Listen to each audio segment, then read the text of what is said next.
Krishna Krishna, Hare Hare, Hare Rama, Hare Rama, Rama Rama, Hare Hare, Hare Krishna, Krishna Krishna, Hare Hare, Hare Rama, Rama Rama, Hare Hare.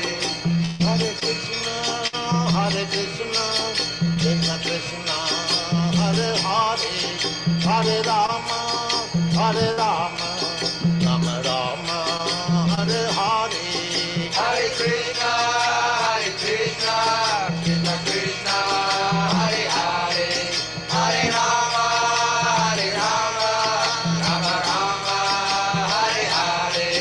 Hare Krishna, Hare Krishna, Krishna Krishna, Hare Hare, Hare Rama, Hare Rama, Rama Rama, Hare Hare. Hare Krishna, Krishna Krishna, Hare Hare, Hare Rama, Rama Rama, Hare Hare. Hare Krishna, Hare Krishna, Krishna Krishna, Hare Hare, Hare Rama, Hare Rama, Rama Rama, Hare Hare. Hare Krishna, Krishna Krishna, Hare Hare, Hare Rama, Rama Rama, Hare Hare. Hare Krishna, Hare Krishna, Krishna Krishna, Hare Hare, Hare Rama, Hare Rama, Rama Rama, Hare Hare. Hare Krishna, Krishna Krishna, Hare Hare, Hare Rama, Rama Rama, Hare Hare. Hare Krishna, Hare Krishna, Krishna Krishna, Hare Hare, Hare Rama, Hare Rama, Rama Rama, Hare Hare. Hare Krishna, Krishna Krishna, Hare Hare, Hare Rama, Rama Rama, Hare Hare. Hare Krishna, Hare Krishna, Krishna Krishna, Hare Hare, Hare Rama, Hare Rama, Rama Rama, Hare Hare. Hare Krishna, Krishna Krishna, Hare Hare, Hare Rama, Rama Rama, Hare Hare. Hare Krishna, Hare Krishna, Krishna Krishna, Hare Hare, Hare Rama, Hare Rama, Rama Rama, Hare Hare. Hare Krishna, Krishna Krishna, Hare Hare, Hare Rama, Rama Rama, Hare Hare. Hare Krishna,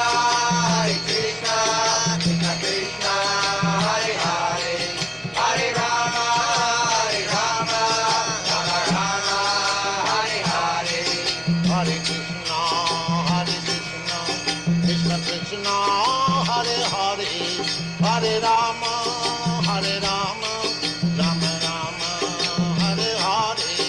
Hare Krishna, Krishna Krishna, Hare Hare, Hare Rama, Rama Rama, Hare Hare. Hare Krishna, Hare Krishna, Krishna Krishna, Hare Hare, Hare Rama, Hare Rama, Rama Rama, Hare Hare. Hare Krishna, Krishna Krishna, Hare Hare, Hare Rama, Rama Rama, Hare Hare. Hare Krishna, Hare Krishna, Krishna Krishna, Hare Hare, Hare Rama, Hare Rama, Rama Rama, Hare Hare. Hare Krishna, Krishna Krishna, Hare Hare, Hare Rama, Rama Rama, Hare Hare. Hare Krishna, Hare Krishna, Krishna Krishna, Hare Hare, Hare Rama, Hare Rama, Rama Rama, Hare Hare. Hare Krishna, Krishna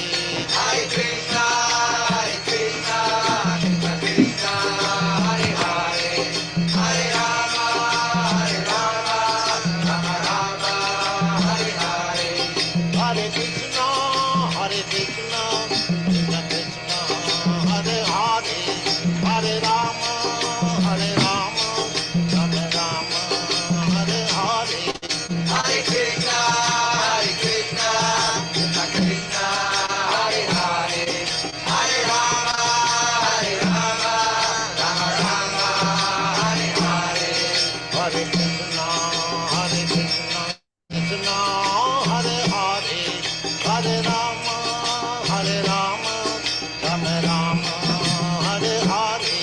Hare Krishna, Krishna Krishna, Hare Hare, Hare Rama, Rama Rama, Hare Hare.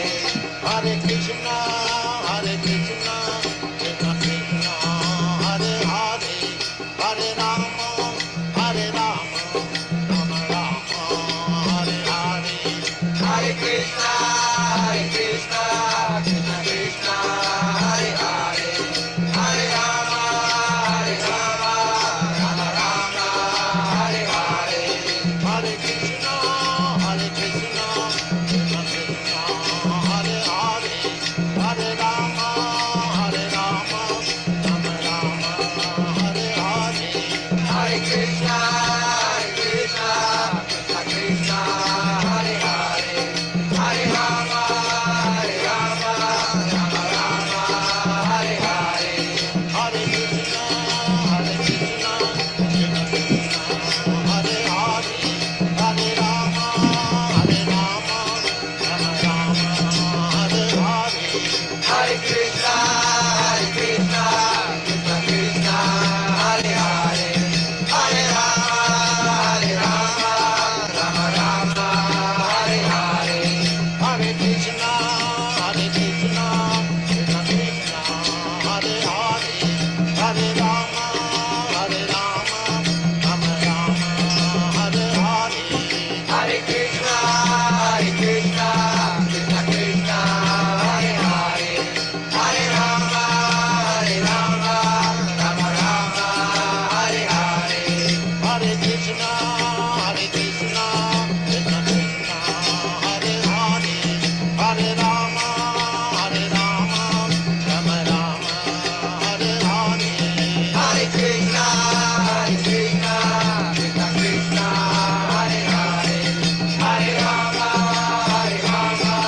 Rama Rama, Hare Hare. Hare Krishna, Hare Krishna, Krishna Krishna, Hare Hare, Hare Rama, Hare Rama, Rama Rama, Hare Hare. Hare Krishna, Krishna Krishna, Hare Hare, Hare Rama, Rama Rama, Hare Hare. Hare Krishna, dear devotees, please accept my humble obeisances. All glories to Sri Prabhupada. Welcome to this morning's Srimad Bhagavatam class, which is from Canto 2, entitled The Cosmic Manifestation, Chapter 7, which is entitled Scheduled Incarnations with Specific Functions. This morning we're doing text 48, and we're very fortunate to have Her Grace Vrindavaneswari Radhika Mataji from ISKCON Philadelphia to give the class.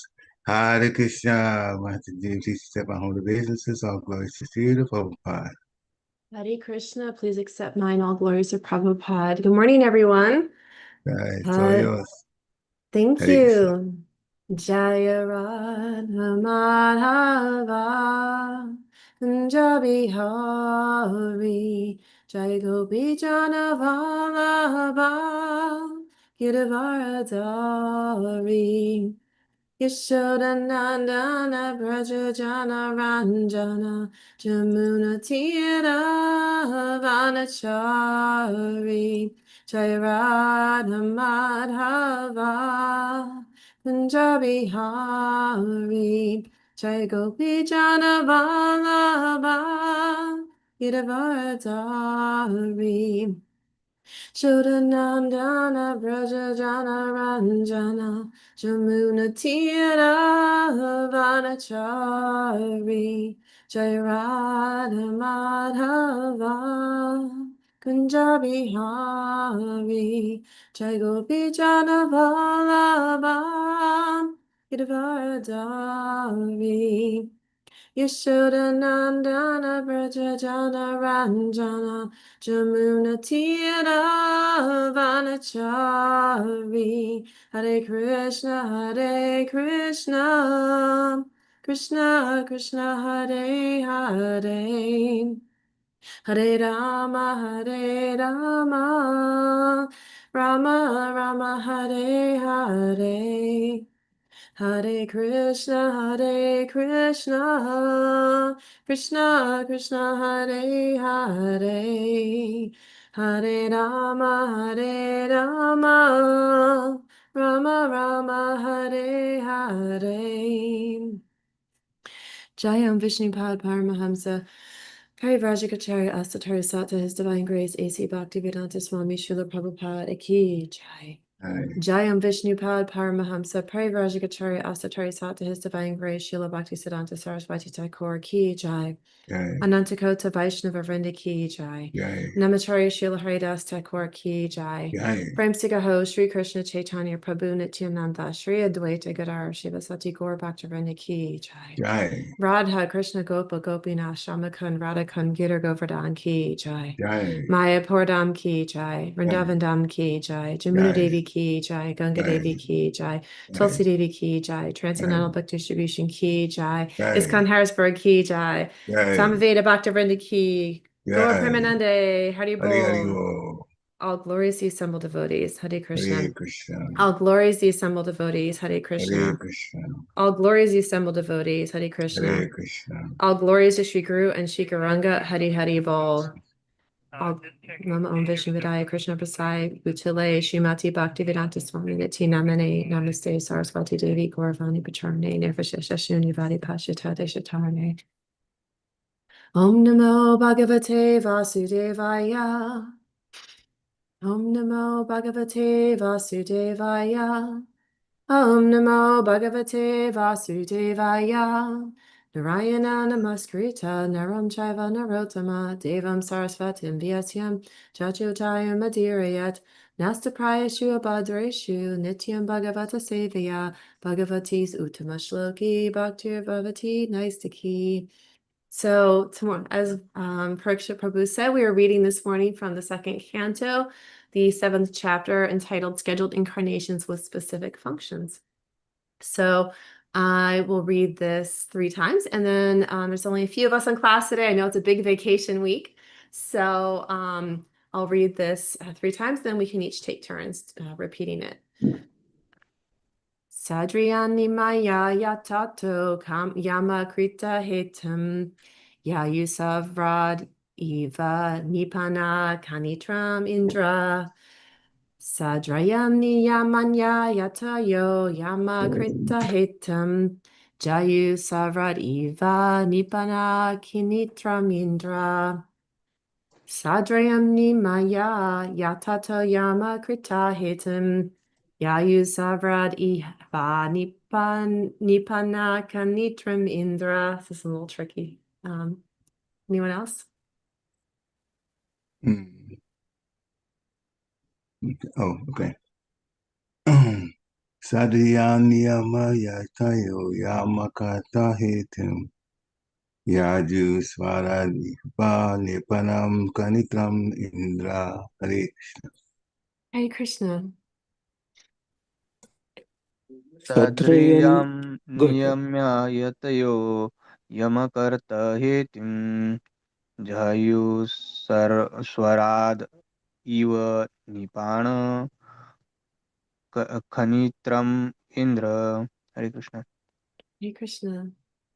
Katrayanniyamaya yam karta hetim jayu swaradiva nipan khanitram indraha. Hare Krishna. Hare Krishna. Anyone else? Okay, we'll do word for word. Sadriyak, artificial mental speculation or meditation. Niyamya, controlling. Yatya, the mystics. Yamakarta Yetim, the process of spiritual culture. Yayu, are given up. Swarat, fully independent. Eva, as. Nipana, well. Kanitram, trouble for digging. Indra, the controlling demigod, supplies rain. Translation and purport by His Divine Grace, A.C. Bhaktivedanta Swami Srila Prabhupada Ki Jai. In such a transcendental state, there is no need of artificial control of the mind, mental speculation, or meditation, as performed by the jnanis and yogis. One gives up such processes as the heavenly king Indra forgoes the trouble to dig a well. Purport. A poor man in want of water digs a well and undertakes the trouble of digging. Similarly, those who are poor in transcendental realization speculate on the mind or meditate by controlling the senses, but they do not know that such control of the senses and achievement of spiritual perfection are simultaneously made possible as soon as one is factually engaged in the transcendental loving service of the Supreme Person, the personality of Godhead. It is for this reason that the great liberated souls also desire to be associated in hearing and chanting the activities of the Lord. The example of Indra is very appropriate in this connection. King Indra of heaven is the controlling deity or demigod for arranging clouds and supplying rains in the universe. And as such, he does not have to take the trouble to dig a well for his personal water supply. For him, digging a well for a water supply is simply ludicrous. Similarly, those who are factually engaged in the loving service of the Lord have attained the ultimate goal of life, and for them there is no need of mental speculation to find out the true nature of God or his activities. Nor do such devotees have to meditate upon the imaginary or real identity of the Lord. Because they are factually engaged in the transcendental loving service of the Lord's pure devotees have already achieved the result of mental speculation and meditation. The real perfection of life is therefore to be engaged in the transcendental loving service of the Lord. Om Jnana Tamaranchasya Kinanjana Shalakaya Chakshur Unmulatamina Tashme Shri Gurave Namaha. Shri Chaitanya Manobistam Stapitamina Bhutale Svayamupa Kadavayam Tadatis Vadpatantikam. Jai Shri Krishna Chaitanya Prabhu Nityananda Shri Advaita Gadara Shri Sati Gaur Bhaktivinoda. So, today we are going to talk a little bit. So this class and this chapter has really been going through the discussion of the Lord and the different incarnations, but also it's continuing the discussion specifically about how we can know the Lord and his potencies, even though his potencies are unknowable and immeasurable, and it's said in some earlier verses. So we do, as this material energies as spirit souls, but as jivas, we have a limited fund of knowledge. But even though we have a limited fund of knowledge about the Lord, and we can only understand so much because he's unknowable and immeasurable, we know that mental speculation is just going to muddy the waters. And so in this verse, it's given the description or the analogy that someone who is very poor, the best way they can get water is they have to dig a well. And as we know, of course, we're not out there digging wells anymore. But if you know the process or have historically read about digging wells, it's a pretty arduous process. And you have to go around, you have to try and figure out where there might be water. They used to have these divining sticks that might, tip when there was potentially water to be dug into. And then they might dig a well and dig and dig and dig and hit rocks. And so this is the thing about, we are there, they're digging and digging and digging. So someone might be digging and digging and digging deeper into mental speculation, trying to really muscle their way into understanding the Lord, as one might muscle their way into digging a well. And still through all of that, that mental jugglery, all of that, that arduous thinking and speculation ultimately often does not lead to anything. Just like if we dig a well and we think there's water there, but we dig and dig and put all that energy in, and oftentimes there's no water. So then you have to go and dig another hole and dig for another spot. And with a well, you have to go pretty deep. So it takes a while to get down to actually hitting water. And so it takes a lot of effort, a lot of energy. And if you miss it the first time, you're going to have to take all of that energy and put it into another endeavor, completely starting over again. There's no way that you can take the effort of digging the prior well and put it into the other one. The hole has to be started right from the top again and work your way down. And this is this is the tricky part about when one gets into mental speculation. And this, so we see this out there. We might see it among yogis, we might see it among the Babajis, we might see it just people who in general are interested in spiritual life only for the sake of feeling good about themselves, maybe wanting to think they're better than others. And so they might use that same mental speculation in order to give themselves that that sense of accomplishment and achievement. But it doesn't get them anywhere, because if the spiritual intention is not applied properly, meaning if the spiritual intention is not applied in the direction of wanting to love and serve the Lord, then it will only get us back into the cycle of birth and death. So we can't pursue spiritual life with only the desire to intellectually know as much as we can and speculate about the Lord without actually engaging in the proper channels of bhakti, which is the loving service of the Lord. And so this is something that's brought up a lot. It's brought up a lot in these teachings, because there's so much of it out there, right? We're in Kali Yuga, and it's not uncommon to see people, using for the sake of profit, using scripture for the sake of controlling others. There's for looking powerful, for gaining power. So we can see all of these different ways that spiritual understanding or spiritual knowledge is distorted and twisted and used. And in that sense, if one is trying to get to some understanding through some mental jugglery or doing severe austerities, so that they seem very pious and very austere, this is not the way. And it's, Krishna discusses this so often in the Bhagavad Gita, that we cannot simply just try and control the senses. The best way to really achieve the Lord is through the process of bhakti. Now, we know through the Yoga Sutras, Patanjali's Yoga Sutras, we have the steps that can reach one to liberation. And one can go through the process of controlling one's senses, controlling one's breath, controlling the mind, all of these things, sitting in a tall posture, in one place, meditating, at the tip of the nose, eyes going to focusing inward. All of these steps are given in the Yoga Sutras as a process.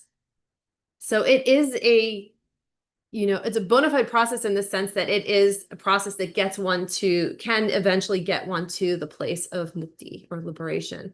However, that's not the ultimate goal. And this is something that we have learned about all throughout. Those of you who have been around for a while understand that liberation is not the goal for a devotee. And it is not even the goal that will keep us from returning back into the material world. The only process that will take us out of the material world and take us finally back home to Krishna Loka, to Goloka Vrindavan, is the process of bhakti yoga. So even if we are doing all of those austerities, even if we are following this Yoga Sutras precisely, all of those different steps and stages, if we are doing those exactly, precisely, even with all of that, if we achieve liberation, achieving liberation only may take us to the heavenly planets. It may not take us all the way, unless through that process of meditation, through that process of controlling one's senses, one is also in the state of devotion to the Lord. And that is the only way that one will not come back. And that is if that is through the service of the Lord. So in today's verse, we are getting a lot of guidance and instruction about what not to do. And this is where this nice example of King Indra is given as well. So we were talking about the drilling of a well or the digging of a well and how that's such an arduous process. And one who has very little, who's very poor, that is their only option, is to dig a well by hand. They have to take their shovel and they have to dig, and they have to hope that they hit water. And if they don't, they're going to have to dig another hole. So we know King Indra, and this is kind of likened to King Indra, who is a demigod.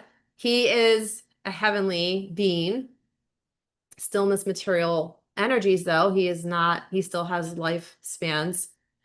But King Indra is the controller of weather, of rain. So he can control the supply of rain. So it would seem very foolish for King Indra to pick up a shovel and start digging for water when he can make it rain anytime he wants, and water can come plentifully. So, and the reason this is given as, you know, and Prabhupada cites this as well, the reason that King Indra is given as an example is to juxtapose the foolishness of doing something when we have better tools. And this is the point that's being made here, is that we all as human beings have access to tools that will take us back to the Lord. However, so many of us out there, we see it, so many of us out there are using a shovel to dig a well instead of using the true tools that we've been given. And so today I really wanted to focus on these processes, these tools that we've been given, because we have been given such incredible tools. And for King Indra to forego his kingly demigod abilities and use something, a tool that would be very archaic, very, very useless for him, in the sense it would take so much more energy than to use what he already has, which is the ability to control the weather, is much like a devotee or a person who speculates and uses tools that are highly inefficient and aren't going to get you to the end result anyway. And so Prabhupada helps us to understand that someone who is engaged in their devotional service of the Lord, who is already engaged in that process, they do not have to go through all of those other very arduous tasks. Because when one uses the tools that gets one to the ultimate result, that is going to be the more efficient process. We will already naturally come to that understanding if we're endeavoring in the proper path. And that's a really, it's a very simplistic analogy, but it also, it's very profound, because if you think about it, if you are trying to build a house, you're going to use the proper tools to get to the end result of a house that's being built. You're not going to try and engage a you might need a bulldozer to dig a hole, but other than that, you're going to be not using tools that are, you're not going to be using a tiny paintbrush when you have to paint an entire room. That would be highly inefficient. It would be foolish, right? So when, as humans, as spirit souls here in this material energies, we hope that we can give people the right tools. We all have a toolbox. We just want to make sure that our toolbox is filled with the right things. And to make sure that the toolbox that we have, we recognize that some of the tools are in there that we don't know how to use. And they're just there. And because they came with the tool set. You know, it's like when you buy you go to Costco, maybe you buy the full spice kit, and you end up just using, like, cardamom and cumin and turmeric, and that's it. And you have all these other spices in there, but you don't know how to cook with them. So similarly, we have been given a toolbox at birth.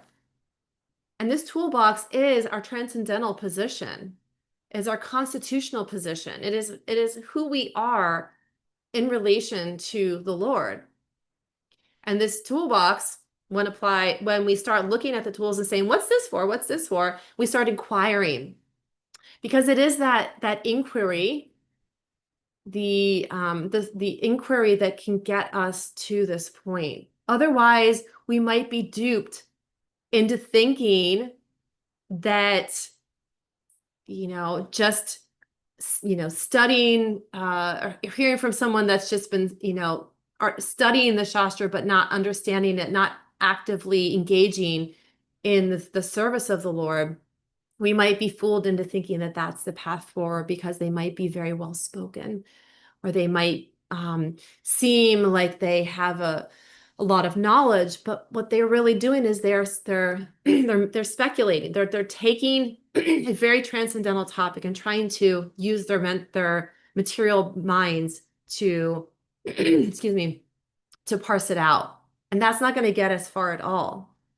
There really is no long game there.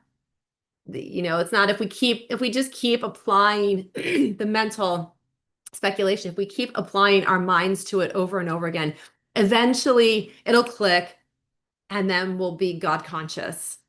That's not how it works. And that's also what this is saying. It's like you can keep digging and keep digging and keep digging. If you're digging in the wrong hole, if you're putting all that energy in, you're still not going to get water. So we have to know what tools to use. We have to use the tools that we've been given, which are the tools that enable us to understand the soul and the super soul in our heart, to understand our constitutional position. And, and the thing here is that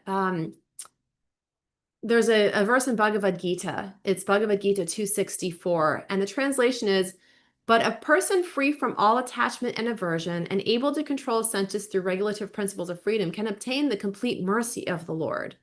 So Prabhupada's purport says, it is already explained that one may externally control the senses by some artificial process. But unless the senses are engaged in the transcendental service of the Lord, there's every chance of a fall. Although a person in full Krishna consciousness may apparently be on the sensual plane, because of his being Krishna conscious, he has no attachment to sensual activities. The Krishna conscious person is concerned only with the satisfaction of Krishna and nothing else. He is transcendental to all attachment and detachment. If Krishna wants, the devotee can do anything which is ordinarily undesirable, and if Krishna does not want, he shall not do what he would have ordinarily done for his own satisfaction.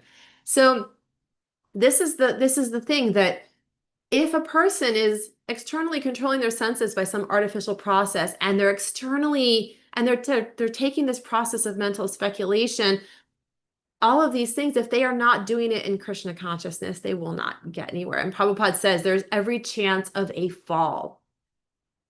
So that doesn't bode well for someone who is on that platform. It doesn't bode well for them. And so we are to understand that even if, and Prabhupada gives in another, in Bhagavad Gita 3:7, Krishna's saying to Arjuna, if on the other hand, if a sincere person tries to control his active senses by the mind and begins karma yoga in Krishna consciousness without attachment, he is by far superior. So there is this component of sincerity. So Prabhupada again says in the purport, instead of becoming a pseudo-transcendentalist for the sake of wanton living and sense enjoyment, it is far better to remain in one's own business and execute the purpose of life, which is to get free from material bondage and enter into the kingdom of God. This prime svarthagati, or goal of self-interest, is to reach Vishnu. The whole institution of Varna and Ashram is designed to help us reach this goal of life. A householder can also reach this destination by regulated service and Krishna consciousness. So he's saying here that if one still, not everyone can fully take to the process of Krishna consciousness wholeheartedly. They might, beginning in karma yoga is meaning that karma yoga is a process moving toward that ultimate goal, which is a loving devotional relationship with the Lord. Because in karma yoga, one is engaging in the activities of life, but they are doing so with the goal of serving the Lord. And so this is where Prabhupada says is regulated service in Krishna consciousness. And this is part of that karma yoga process, is that one can still move forward if one is sincere and they're trying to control their senses by the mind, but they can begin it in karma yoga. And that is far superior even to the speculators who might seem more knowledgeable, who might seem like they're doing more austerities. And Krishna's saying, well, no, actually, all of those austerities, all of that mental speculation is still beneath a person who is just engaging in their life, but doing it for the benefit of the Lord. And that looks a lot different because, again, even though someone might be completely engaged, their whole life is engaged in austerities, their whole life is engaged in speculation. But someone who's working, doing their thing, but they're constantly trying to serve the Lord, that is far superior. And this is a really important aspect too, because it can even come up within our own movement. We might think, oh, here I am at Krishna consciousness. And I heard someone say this the other day, and it was sweet, and I understood the person's perspective. So I get it. I understood where this person was coming from wholeheartedly. And it's also, it doesn't work oftentimes. So we can think when we come to Krishna consciousness, oh, I just hate so much having to work and maintain my material life. I just wish I could give up my work. I just wish I could give up these things and just focus on spiritual life. And that is not always going to work. So here Prabhupada says, even in this purport of the verse that I just read about karma yoga, Prabhupada says, a sincere sweeper in the sweet is far better than the charlatan meditator who meditates only for the sake of making a living. So what then, where do we end up if we are trying to give up our work? We're like, oh, I can't work anymore. I just want to read. I want to meditate. How are then we going to put food on the table? Who's going to take care of our children? Who's going to make sure that we have a roof over our heads? How's that going to happen? We could accept, the role of someone just homeless. It's an option, but we have to maintain our bodies here in the material world. So Prabhupada says a sincere sweeper in the street is far better than the charlatan meditator who meditates for the sake of making a living. Because we don't want to do that. We don't want to then take Krishna consciousness and turn it into a job or a source of income for us, because then now we're dependent on that for earning a living. And it's not going to be the same. It's not going to be the same. So better to just maintain our lives, simplicity, maintain our connection to the Lord through our sadhana, through our association. In the spare time that we have, we come to class like this morning. We associate with other devotees. We do what we can to try and become more Krishna conscious, because Krishna consciousness it's a state of mind, right? We know that Krishna consciousness is in fact a state of mind. It's a consciousness, it's an awareness, and it's very difficult to maintain all of the time. So we can say that we are, working toward Krishna consciousness. We are doing activities to cultivate Krishna consciousness. We are doing service to cultivate Krishna consciousness. However, for I think myself, I can speak only for myself, that being Krishna conscious 24/7, 7 days a week, is very difficult. So knowing that, it's better to just continue with your prescribed duty, as Krishna tells Arjuna. We have to still, he's a kshatriya. He wanted to be a Brahmin, but he is in the ashram of kshatriya. And Krishna is saying, better to do your prescribed duty. Do what comes along with that prescribed duty. Do it, but think of me. Do it, but do it for me. And then we can make progress. Because if Arjuna had given up his ashram, and said, I'm a Brahmin. That is not proper. It's not proper to give up the ashram that we have a propensity toward for the sake of trying to be someone else, to be somewhere else. Arjuna is a kshatriya through and through. That's who he is. But he is a Krishna conscious kshatriya. And that is the difference.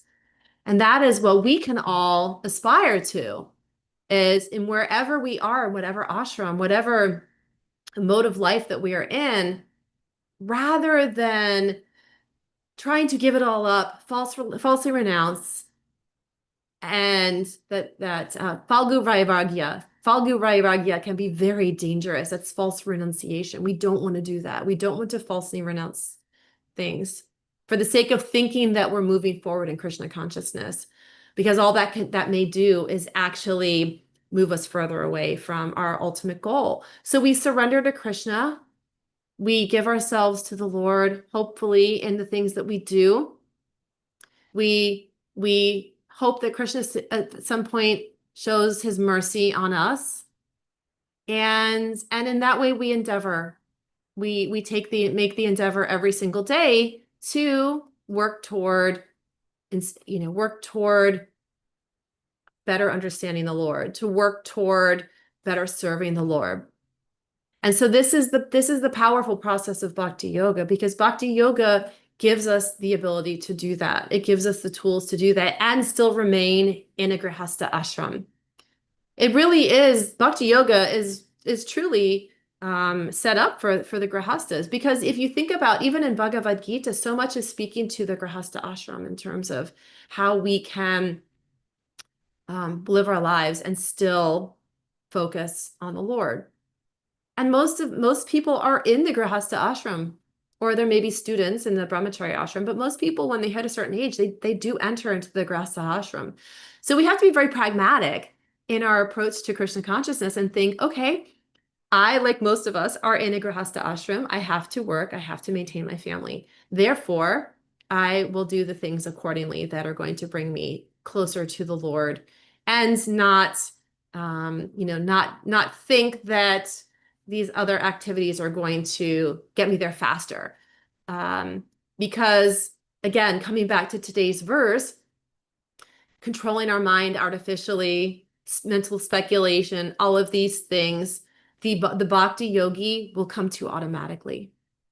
And that is the beautiful thing, because the toolbox of the bhakti yogi is it's cultivated, hopefully, to some degree. We have a toolbox, hopefully, that we understand a little bit better, that we can dive into and understand that those tools for the bhakti yogi are the things I mentioned earlier. They are our sadhana, our daily sadhana. And that's where we can really lean in and really, sink our teeth in, is to get up early and to think about how we can really focus on our sadhana. We can get up a little bit earlier. If we're having trouble getting up, by 6 a.m., maybe you go to bed a half hour earlier and try to get up by 5:30. If 5:30 is when we usually get up, but we really need to be able to get up by 5, same thing. Maybe move our bedtime a little earlier in the evening. If things are distracting us in the evening and we find ourselves doing chores or watching TV or other activities that are keeping us from going to bed at a good hour to get up at 5 o'clock, we maybe need to rethink some of those things.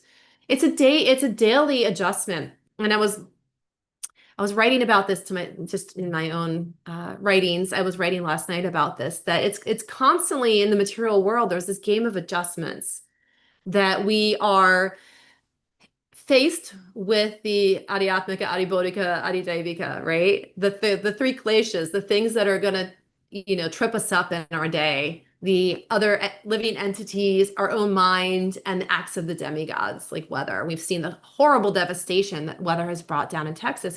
It's horrific, and we see that the acts of other people when we get into interactions or arguments, and our own bodies, our own minds, how our own minds can cause so much torture for us, and our bodies that just they malfunction.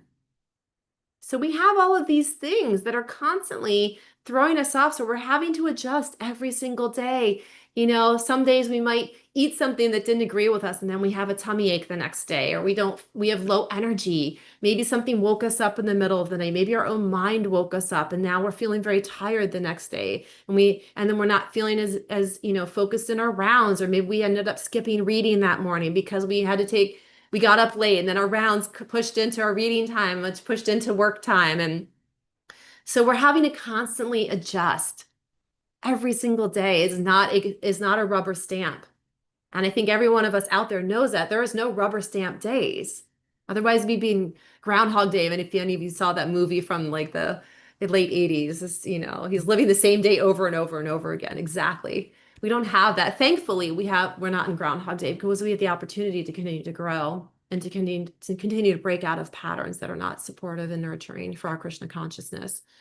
But in that process, the toolbox that we are given that will automatically give devotees a leg up on those who seemingly have it in their control of the senses and the mental knowledge.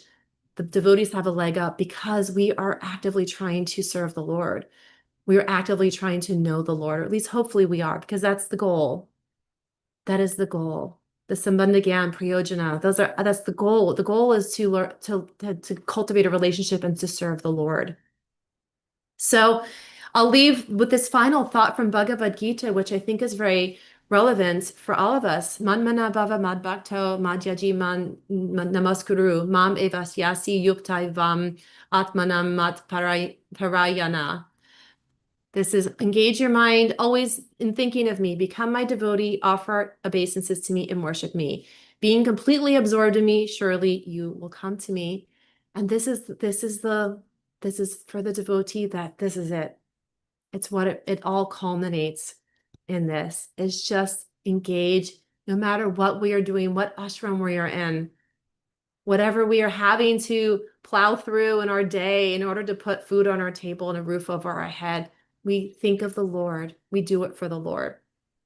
And that is the leg up. That is going to give us hopefully the mercy. And those who are favored by the Lord can receive his mercy at any time. And he tells us that throughout the Bhagavad Gita. So we try to win his favor by loving him. We try to win his favor by thinking of him often and doing things for him. And that's how we win the favor of the Lord. So I'm going to stop here. I have a contractor coming to my house, in about 10 minutes. So these material things we take care of. So I'll stop here and open it up for discussion, corrections. Thank you all for the opportunity to speak with all of you today. Thank you very much, Vrindavaneswari Mataji. Very nice lecture, very practical lecture. Devotees, this is the time. We just take about under 5 minutes or so because that's all Mataji has. To ask questions or share some takeaways from what we've heard today. Hare Krishna. Anyone can unmute yourself and begin to ask questions. Oh, by the way, Anushya is not on here. She's moderating the Zoom class for Vrindavaneswari. So okay. On Right. Tuesdays, Yes, I remember I used to give classes on Tuesdays. I do remember that. Thank you And for she- switching she- with me. I appreciate Oh, that. no problem. No problem.